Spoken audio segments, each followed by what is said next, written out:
숲을 보고 나무를 보면서 안목이 열려야 되기 때문에 계시록 각 장을 공부할 때마다 계시록 도표를 한 번씩 반복 이해하고 갈 필요가 있습니다. 계시록은 천상과 지상이라고 하는 두 공간이 유기적으로 연결되면서 사건이 진행된다고 말씀드렸죠. 자, 도표 보시면 하늘에도 4개의 박스가 있고 지상에도 4개의 박스가 있습니다.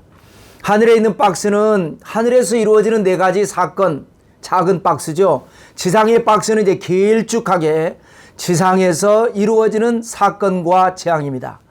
순서대로 보면 시작은 지상에서부터 시작이 됩니다. 계시록 1장은 예수 그리스도의 계시.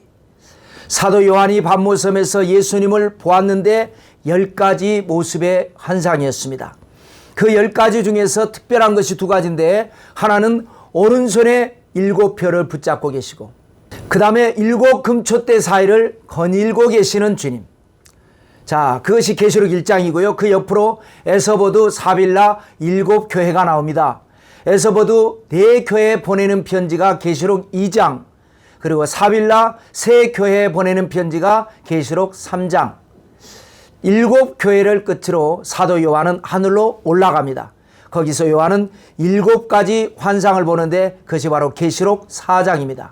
천상에서 예배드린 요한은 하늘에 그대로 있지만 사건은 지상으로 이제 내려옵니다.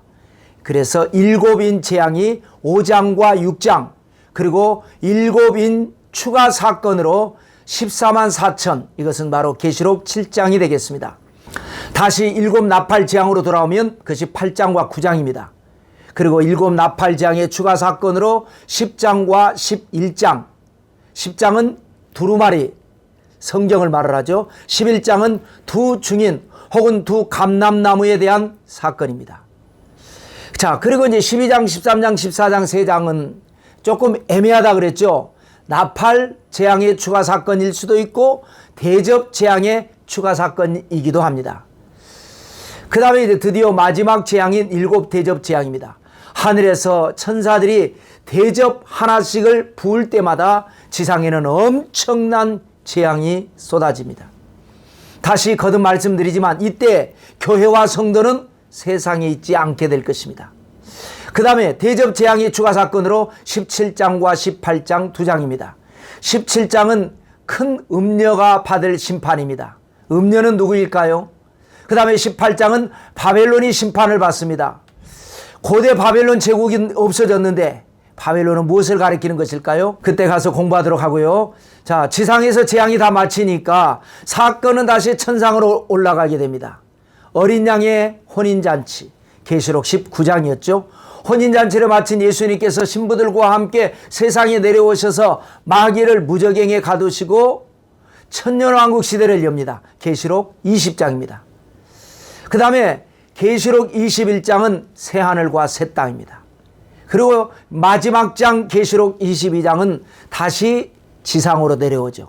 예수님 다시 오심에 대한 열망을 나타내는 마라나타에 대한 기록입니다. 자, 오늘 공부할 것은 계시록 5장입니다. 5장과 6장은 7인 재앙이다 라고 말씀드렸죠. 정확하게 말씀드리면 오늘 공부하는 5장은 7인을 떼기 위한 준비 사건이고, 그리고 다음 주에 공부할 계시록 6장이 6개 인을 떼면서 뗄 때마다 지상에 재앙이 쏟아지는 내용입니다. 자, 그런데 7인이라고 하는데 왜 6개 인인가? 그것도 8장을 공부할 때에 설명드리도록 하겠습니다. 자, 오늘 공부는 계시록 5장입니다. 7인을 떼기 위한 준비입니다. 내용은 크게 2가지입니다. 장면과 찬양입니다. 더 세분하면 장면도 3가지 장면이 나오고 찬양도 3가지 찬양이 나옵니다. 그래서 합쳐서 6개 이제 대지를 나눠서 말씀을 나눌 때에 은혜가 되고 복이 되시기를 주님의 이름으로 축원합니다. 자, 첫째로 장면 1입니다. 인봉한 두루마리입니다. 두루마리가 뭡니까? 가죽이나 천 등을 길게 이어서 문서를 기록하기 위해서 만드는 겁니다. 그러니까 책이 되는 거죠. 둘둘 말아서 보관한다 해서 두루마리가 됩니다. 성경에는 43번 두루마리라고 하는 단어가 기록되어 있습니다. 성경에는 두루마리라는 것은 바로 하나님의 말씀, 즉 성경을 의미합니다. 오늘의 1절의 말씀을 보시면 내가 보매 보좌에 앉으신 이의 오른손에 두루마리가 있으니 안팎으로 썼고 7인으로 봉하였더라. 하나님의 오른손에 두루마리가 있다. 틀림없는 성경이죠. 이 성경을 보니까 안팎으로 썼다. 의미가 무엇일까요? 그래서 여러분, 하나님의 말씀은요, 안팎으로 살펴야 알 수가 있는 겁니다. 안팎으로 살핀다라는 게 뭡니까? 숲과 나무를 동시에 본다라는 겁니다.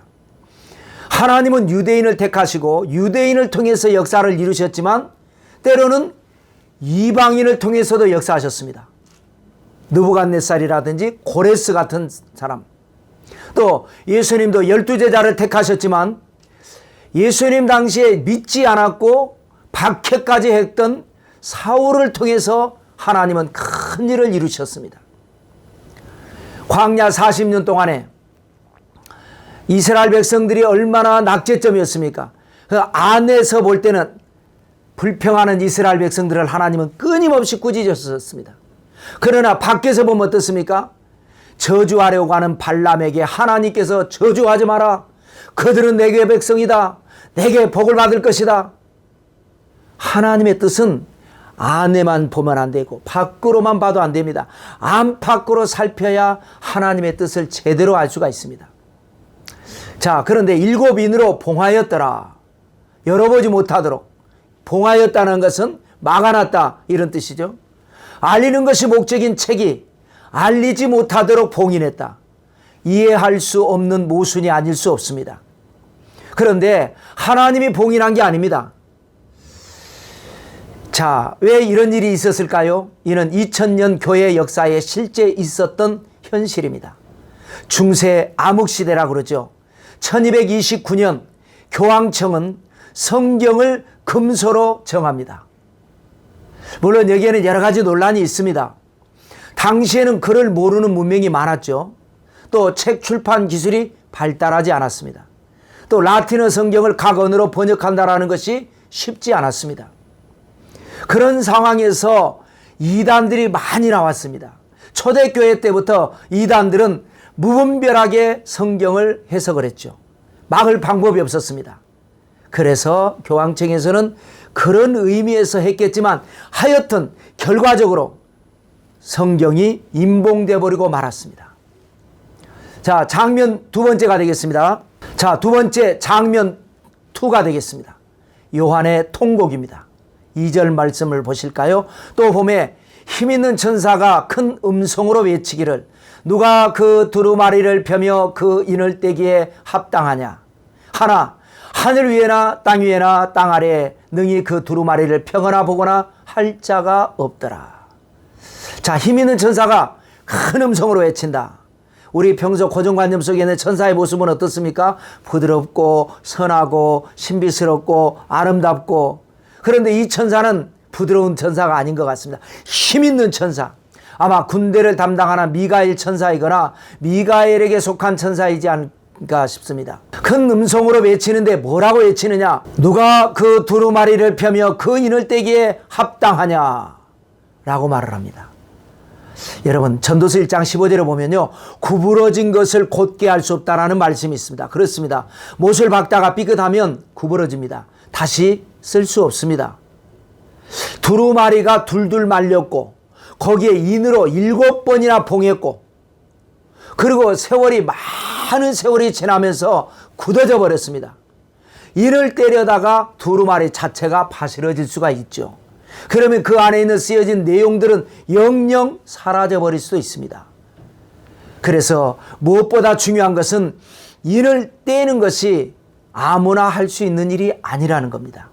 합당한 자격이 필요합니다. 우리가 고고학을 연구하는 학자들이 있지 않습니까? 그분들은 옛날 물건을 발견할 때 남달리 관리를 잘하는 그런 여러 가지 기술을 가지고 있죠. 자, 어찌됐건 두루마리를 뗄 자가 아무도 없습니다. 합당한 자격자가 없습니다. 그래서 4절에 보면 그 두루마리를 펴거나 보거나 하기에 합당한 자가 보이지 아니하기로 내가 크게 울었더니. 이것이 바로 두 번째 장면 요한의 통곡입니다. 크게 울었으니까 통곡이죠. 여러분, 통곡했다는 건 뭡니까? 그만큼 인을 떼야 되는 것입니다. 중요한 일입니다. 중요하지 않으면 안 떼면 되지 않습니까? 포기하면 됩니다. 그런데 인을 떼어야만 되는데 뗄 수가 없으니까 포기할 수도 없습니다. 여러분, 세상에서는요, 포기해도 되는 건 많습니다. 그러나 포기해서는 안 되는 것도 있습니다. 분별의 지혜가 필요하겠죠.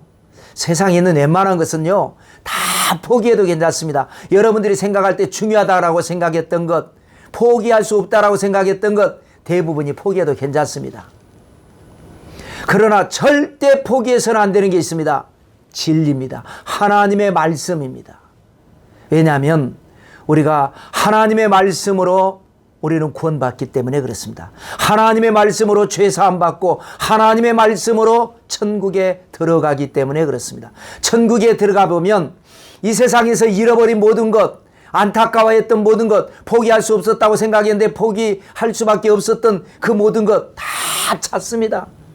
다 보상받습니다. 그래서 마귀 사탄은요, 구원받지 못하게, 천국에 들어가지 못하게 하나님의 진리의 말씀을 인봉해버리고 말았습니다. 이것이 장면 두 번째였고요. 자, 세 번째, 장면 3, 어린 양의 등장입니다. 모든 문제는 해결사가 따로 있습니다. 법적인 분쟁이 생겼을 때 변호사에게 상담해야지 학교 선생님에게 상담하면 안 되지 않습니까? 반대로 아이들 교육 문제 이런 거는 선생님에게 해야지 변호사에게 하면 안 되죠. 꼭 안 된다는 법은 없지만 우리가 그 문제에 맞는 그 해결사를 찾는 게 중요하지 않습니까? 모든 문제는 해당 분야의 전문가가 있습니다. 그런데 죄의 문제, 구원의 문제, 여기에는 전문가가 없습니다. 누가 내 죄의 문제를 해결할 수 있습니까? 누가 나를 천당으로 데려갈 수 있습니까? 사랑한다고 부모님들이 나를 데려갈 수 있습니까? 내가 찍어준 대통령이라고 해서 나를 천국 데려가 줄 수 있습니까? 아니지 않습니까? 오늘 계시록 5장 5절을 읽어볼까요? 장로 중에 한 사람이 내게 말하되 울지 말라. 유대지파의 사자 다윗의 뿌리가 이었으니 그 두루마리와 그 7인을 떼시리라 하더라. 자, 24장로 중에 한 사람이 통곡하는 요한을 위로합니다. 울지 마라 하면서 뭐라 그럽니까? 유다지파의 사자요 다윗의 뿌리가 인을 떼실 것이다. 다윗의 뿌리가 누구일까요? 여러분의 뿌리는 누굽니까? 뿌리라고 하는 것은 근본을 말하지 않습니까? 출처를 말하지 않습니까? 여러분은 어디에서 나왔습니까? 가깝게는 부모, 멀리는 조상, 더 멀리는 영적으로 이제 하나님이지 않습니까? 자, 그러면 다윗의 뿌리라고 하면 다윗의 아버지 이새이거나 다윗의 조상 야곱 혹은 믿음의 조상 아브라함일 수 있죠. 6절과 7절에 보면 내가 또 보니 보좌와 내 생물과 장로들 사이에 한 어린 양이 서 있는데 일찍이 죽임을 당한 것 같더라. 그에게 7뿔과 7눈이 있으니 이 눈들은 온 땅에 보내심을 받은 하나님의 7 영이더라. 그 어린 양이 나와서 보좌에 앉으신 이의 오른손에서 두루마리를 취하시니라. 어린 양은 누구죠? 예수 그리스도십니다. 침례 요한이 예수님 소개할 때 뭐라 그랬습니까? 보라, 세상 죄를 지고 가는 하나님의 어린 양이로다. 그 어린 양이 바로 다윗의 뿔입니다. 예수님이 바로 다윗의 뿔입니다. 육신으로는 다윗이 예수님 뿔이죠. 조상이니까요. 그러나 영적으로는 예수님은 하나님이시니까 예수님이 다윗의 뿌리가 되는 겁니다. 그 어린 양 예수님에 대해서 뭐라고 묘사합니까? 일찍이 죽임을 당한 것 같더라. 십자가의 죽음을 의미합니다. 아까 5절에서 어린 양이 이겼으니 이거는 뭐니까? 부활입니다. 죄로 말미암아 사탄의 포로가 된 인류를 구원하기 위해서 죄값을 지불하기 위해서 예수님이 죽으시고 그것이 바로 사망이라는 값입니다. 그래서 예수님께서 십자가의 잔을 마신 것 아니겠습니까? 그런데 죽으면 끝납니다. 모든 것이 끝나버립니다. 그러나 주님께서는 죽고 끝나지 않았습니다. 사망 권세를 이기시고 부활하셨습니다. 주님께서 뭐라고 말씀하십니까? 요한복음 11장 25절이 이하죠. 나는 부활이요 생명이니 나를 믿는 자는 죽어도 살겠고 살아서 나를 믿는 자는 영원히 죽지 아니하리라. 그 다음에 중요한 것은 뭐냐? 그에게 어린 양 예수님에게 7뿔과 7눈이 있더라. 예수님께 뿔이 7개, 눈도 7개. 그런데 이게 무슨 뜻이냐? 하나님의 7영이다. 성령이다 이거예요. 이것이 바로 예수님 안에 성령이 계시는 거예요. 삼위일체의 신비입니다. 여러분, 삼위일체에 대해서 이해를 못하는 분들이 간혹 있긴 하는데요. 삼위일체를 제대로 이해해야 그때부터 진리가 열리기 시작하는 겁니다. 문이 열리지 않습니다. 삼위일체를 인정하지 않으면 진리의 영이 문이 열리지 않습니다. 여러분, 은행에 돈을 맡기는 방법이 2가지인데요. 우리는 보통 이제 통장에다가 돈을 넣지 않습니까? 그런데 영화에 보면, 영화가 사실이겠죠. 금고에 돈을 맡기는 경우가 있습니다. 그 경우는 액수를 은행도 모릅니다. 금고에 한 박스만 빌려주는 겁니다. 액수는 본인만 아는 거예요. 그래서 열 때에 본인 열쇠와 은행 열쇠 2개로 같이 열어야 됩니다. 그런데 최근에 뉴스를 보니까 깜빡 잊어버리고 장부지를 안 왔어요. 그러고 난 다음에 없어져 버린 겁니다. 은행 직원을 의심을 받지만 CCTV도 없고, 그래서 외국에서 있었던 사건인데 마찬가지입니다. 두루마리 인봉을 푸는 열쇠, 하나님의 진리를 푸는 열쇠는 열쇠가 3개가 들어가야 열립니다. 성부, 성자, 성령, 삼위일체 열쇠입니다. 자, 그래서 두루마리를 펴지 못하고 인을 떼지 못해서 모두가 걱정하고 요한은 통곡하고 있는데 어린 양이 나오시는데, 그 어린 양에는 성령이 계시더라는 거죠. 누구에게 나와요? 보좌 앞에 나와요. 그러니까 성부도 계시고 성자도 계시고 성령도 계신 삼위일체 열쇠가 여기 있는 겁니다. 그래서 예수님이 오셔서 두루마리를 취하십니다. 최고의 멋진 하이라이트 명장면이 아닐 수 없습니다. 아직 인을 떼지 않았지만 오케이입니다. 이제 모든 문제는 해결됐습니다. 자, 넷째로 찬양완입니다. 네 생물과 24장로들의 찬양입니다. 이전 장 계시록 4장에서는 천상의 예배를 드리면서 네 생물이 먼저 하나님을 찬양하고 그 다음에 24장로들이 하나님을 찬양했습니다. 그런데 오늘 계시록 5장에서는 어린 양 예수님을 향해서 네 생물과 24장로들이 합창으로 찬양합니다. 8절의 말씀입니다. 그 두루마리를 취하심에 네 생물과 24장로들이 그 어린 양 앞에 엎드려 각각 검은 고와 향이 가득한 금대접을 가졌으니 이 향은 성도의 기도들이라. 어린 양이 두루마리를 취하심에, 물론 아직 인을 떼지는 않았지만 7인으로 인봉한 두루마리를 취하시는 것만으로도 너무 감동을 합니다. 그래서 이 네 생물과 24장로들이 어린 양 앞에 엎드립니다. 자, 두루마리를 취하셨다. 이게 어떤 의미가 있는 것인가? 여러분, 우리가 영문도 모른다는 말이 있죠. 영문은 조선시대 관청 중앙에 있는 큰 문을 가리킵니다. 평상시에는 그 옆에 따로 난 작은 문으로 통행을 하기 때문에 일반 관리들은 영문이 있는 줄을 모르는 경우가 있습니다. 지체 높은 관리나 특별한 행사가 있을 때만 출입하는 문이기 때문에 오랫동안 관청에서 근무를 해도 영문이 있는 줄 모르는 경우가 있었습니다. 그래서 관리들의 레벨을 측정하는 것 중에 하나가 영문입니다. 영문을 알면 괜찮은 등급이고 영문을 모르면 그저 그렇고 그런 관리입니다. 우리의 신앙생활은 어떻습니까? 하늘나라의 영문을 알아야 합니다. 영문을 알고 신앙생활을 해야 되겠죠. 네 생물과 24장로들은 두루마리의 인봉을 떼는 것이 얼마나 중요하고 얼마나 대단하고 얼마나 감격스러운 것이라는 영문을 아는 것이죠. 자, 그래서 엎드려서 찬양을 하는데 또 중요한 것은 뭐냐? 각각 검은 고와 향이 가득한 금대접을 가졌다. 각각, 그러니까 네 생물은 검은 고를 가졌고 찬양하는 도구죠. 24장로들은 향이 가득한 금대접을 가졌다. 향은 뭐냐? 향은 성도의 기도들이라. 그래서 찬양과 기도로 하나님께 올려드리는 것입니다. 자, 계시록 4장에서 네 생물은 천사를 의미한다고 말씀드렸죠. 24장로는 성도를 의미한다고 말씀드렸습니다. 천사는 찬양하고 성도들은 기도합니다. 그러므로 여러분의 기도는 땅에 떨어지지 않습니다. 천사들의 손에 받들려서 금대접에 받들려서 올라가는 것입니다. 모아서 받들어서 하나님께 올려드리는 것, 그것이 바로 여러분의 기도입니다. 9절의 말씀입니다. 그들이 새 노래를 불러 이르되 두루마리를 가지시고 그 인봉을 떼기에 합당하시도다.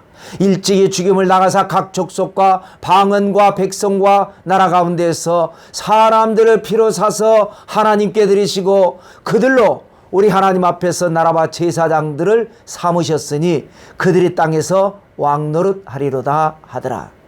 먼저 두루마리를 취하신 어린 양에 대해서 감사를 드리고, 그러면서 뭐라고 찬양하느냐? 인봉을 떼기에 합당하시도다. 아무나 인봉을 떼는 게 아닙니다.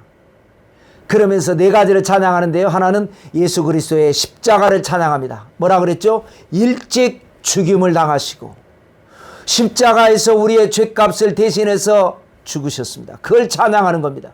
그 다음에 성도의 구원을 찬양합니다.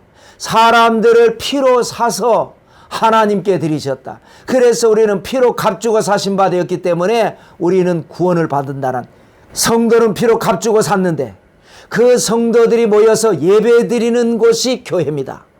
오늘날 교회와 성도를 함부로 판단하고 정죄하는 풍조가 있는데 여러분, 잘못된 것입니다.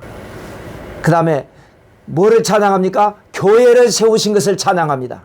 그들이 우리 하나님 앞에서 나라와 제사장으로 삼으셨다. 나라는 바로 하나님의 나라입니다. 교회를 말합니다. 성도들의 모임을 말합니다. 이것이 바로 표현입니다. 나라와 제사장, 나라는 성도를 말을 하고 제사장은 교역자를 말을 합니다. 죄종과 성도가 주님 안에서 하나가 되고 그것이 바로 교회가 되고 교회에서 드리는 예배가 하나님께 영광이 되는 것입니다. 그 다음에 무엇을 찬양합니까? 장차 이루어질 천국을 찬양합니다. 그들이 땅에서 왕노릇하리로다. 천국 예행 연습이 되겠습니다. 자, 다섯 번째로 찬양 두 번째입니다. 이번에는 천사들이 찬양합니다. 위에 네 번째 대지에 나오는 네 생물, 그들은 천사이지만 보통 천사가 아니죠. 하나님의 보좌를 지키는 특별한 천사입니다. 여기 다섯 번째 대지에 나오는 천사는 일반 천사입니다. 11절에 보시면 내가 또 보고 들음에 보좌와 생물들과 장로들을 둘러선 많은 천사의 음성이 있으니 그 수가 만만이요 천천이라. 자, 보좌와 생물들과 장로들을 둘러선 많은 천사, 얼마나 많으냐? 만만이요 천천이라. 셀 수 없이 많다라는 뜻이죠. 성경에는 천천이요 만만이라 혹은 만만이요 천천이라 이런 말씀 표현이 많습니다. 시편 68편 17절에 하나님의 병거는 천천히요 만만이라. 시편 144편 13절에 축복받은 성도들의 삶에 대해서 뭐라고 말씀하십니까? 우리의 양은 천천과 만만으로 번성하며. 자, 그 다음은 네 생물은 천사들의 리더 혹은 대표 천사인데 그 수와에 천찬 만만의 천사가 있다, 이런 말씀이죠. 12절을 보실까요? 큰 음성으로 이르되 죽임을 당하신 어린 양은 능력과 부와 지혜와 힘과 존귀와 영광과 찬송을 받으시기에 합당하도다 하더라. 숫자가 많아서 소리가 웅장한 걸까요? 아닙니다. 인을 떼시는 어린 양의 감동에서 볼륨이 올라간 것입니다. 죽임을 당하신 어린 양, 십자가의 죽음을 굉장히 강조하죠. 우리의 신앙도 마찬가지입니다. 거듭난 신앙.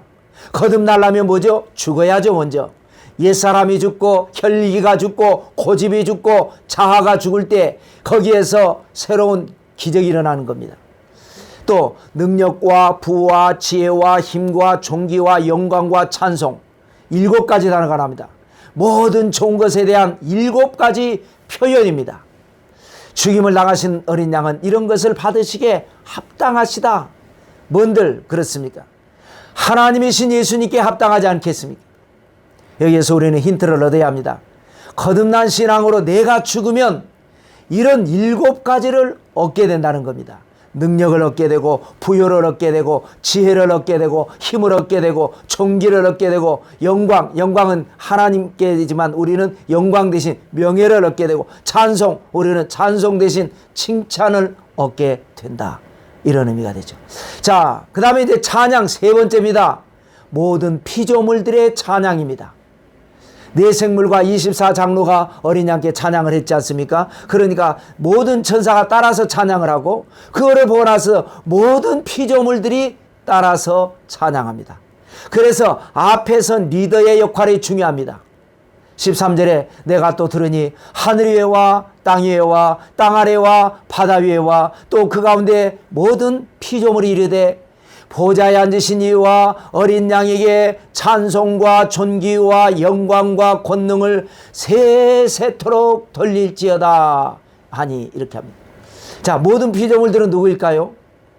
먼저 그들이 있는 곳을 네 곳으로 여기서 표현했죠. 하늘 위에와, 하늘 위에 있는 피조물은 누구일까요? 땅 위에와, 땅 위는 사람이라고 할 수 있겠죠. 땅 아래와, 땅 아래는 어디이며 누구를 말할까요?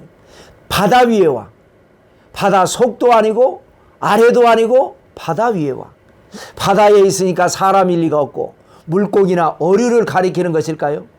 사람과 더불어 모든 동식물이 하나님을 찬양하는 겁니다. 자, 앞으로 이제 공부하는 계시록에 보면 하늘에 있는 자들이라는 표현이 종종 나옵니다. 땅에 있는 자들, 바다에 있는 자들, 하늘에 있는 자들, 이것을 우리가 잘 살피면서 분별하면 되겠습니다. 자, 찬양은 대상이 중요합니다. 보좌에 앉으신 이와 어린 양에게, 성부와 성자에게. 어린 양에게는 7뿔과 7눈이 있다고 그랬으니까 이 눈들이 하나님의 7영이라고 했으니까 성령이죠. 성자 안에 성령이 계시기 때문에 모든 피조물들은 성부와 성자와 성령 삼위일체 하나님에게 찬양을 하는 것입니다. 찬양의 내용이 뭐냐?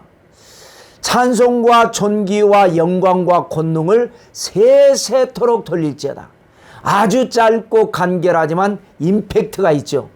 마치 쓰나미에 주변의 모든 것들이 쓸려가듯이 엄청난 찬양의 마음이 쓸려가는 역사입니다. 찬송과 존귀와 영광과 권능을 성부 하나님에게, 어린 양 예수님에게, 그 안에 있는 성령 하나님에게 세세토록 돌릴지어다. 여러분, 하나님을 찬양하는 것이 믿는 성도의 본분입니다. 하나님을 찬양하는 것이 사랑받고 축복받는 비결입니다. 자, 그랬더니 네 생물과 24장로들의 반응이 있습니다. 14절입니다. 네 생물이 이르되 아멘 하고 장로들은 엎드려 경배하더라. 아멘 하고 경배하더라는 겁니다. 엎드려서. 이 네 생물과 24장로는 천사와 성도의 리더 혹은 대표급이라 그랬죠. 그런데 이 피조물들이 찬양할 때 그 위 리더들이 아멘으로 화답하고 엎드려 경배합니다. 왜 그렇습니까? 예배와 찬양은 하나님께 드리는 것이기 때문에 그렇습니다. 하나님이 보이지 않고 우리에게는 사람만 보이니까 사람의 방식으로 매이기 때문에 예배를 드리면서도 아멘하지 않는 경우가 많습니다. 엎드리지 않는 경우가 많습니다. 중요한 것은 그만큼 예배는 아무나 드리는 것이 아닙니다. 하나님의 선택을 받고 진정으로 하나님을 사랑하는 사람만이 올바른 예배를 드릴 수 있는 겁니다. 그래서 어떤 상황에서도 아멘으로 화답하는 겁니다. 하나님의 말씀을 전하는 자, 하나님을 찬양하는 자가 나보다 어려도, 나보다 직급이 낮아도 그 내용이 하나님을 향한 것이면 무릎을 꿇고 아멘으로 화답할 수 있는 신앙, 이게 진정한 아벨의 신앙이 되는 겁니다. 그런 예배가 참된 예배입니다. 그런 예배를 통해서 하나님은 영광을 받으시고 받으신 영광을 인해서 기적을 나르여 주시는 것이죠. 자, 반드시 펴고 떼야 되는 두루마리, 어린 양 예수님께서 취하셨습니다. 그리고 이제 다음에 계시록 6장에 가서 일을 하나씩 떼시는데 어떤 일이 일어나는지 여러분 계시록 6장 공부를 위해서 기도하시고 큰 은혜 받으시기를 주님의 이름으로 축원합니다. 할렐루야.